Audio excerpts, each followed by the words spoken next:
meron pa tayong 84.7% na hindi pa nakakapag-subscribe sa YouTube channel ko.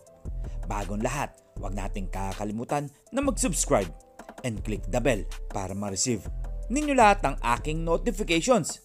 Mga parkoy, pag-usapan natin ang strong group ng Philippines. Well, mga parkoy, ang strong group nga ay ipapadala nga sa Dubai League. Well, marami nga nagsasabi na bakit nga daw na halos lahat panay import ang kukunin ng strong group.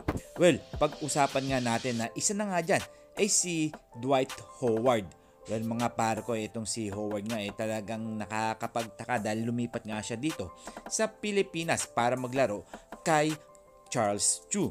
Well, mga parkoy, hindi lang naman si Dwight Howard at nandyan din sila Mackenzie Moore at Andre Robinson at Andre Blatch.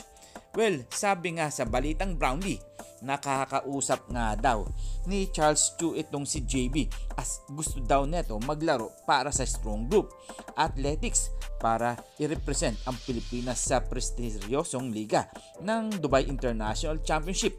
Makakasama nga niya kung sakasakali sina ex-NBA star Dwight Howard at Andre Blatch, subalit inihintay pa nila ang sagot ng organizer kung iaalaw maglaro si Justin Brownlee. Well, mga parkoy, isa pa nga yan ay si Brian Gordian ng Bay Area Dragons. Well, kinuha nga ni Charles Chu para maging consultant ang dating coach ng Bay Area Dragons.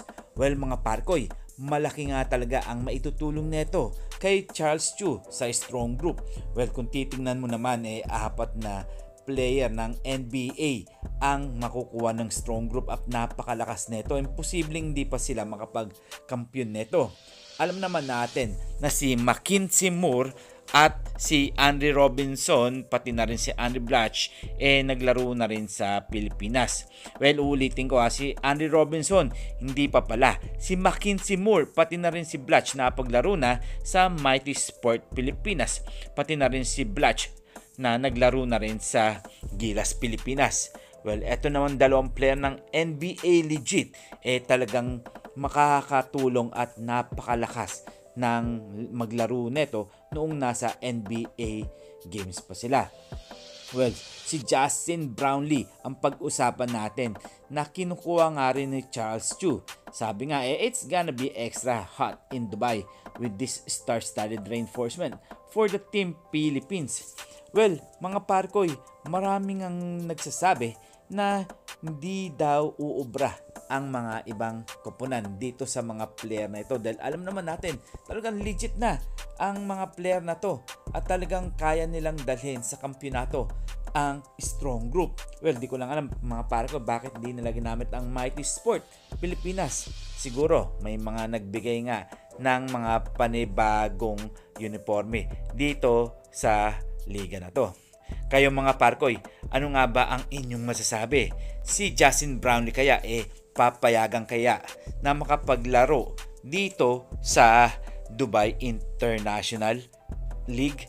Kayo na ang musga dyan mga parkoy. At syempre, sasagutin natin yan isa-isa.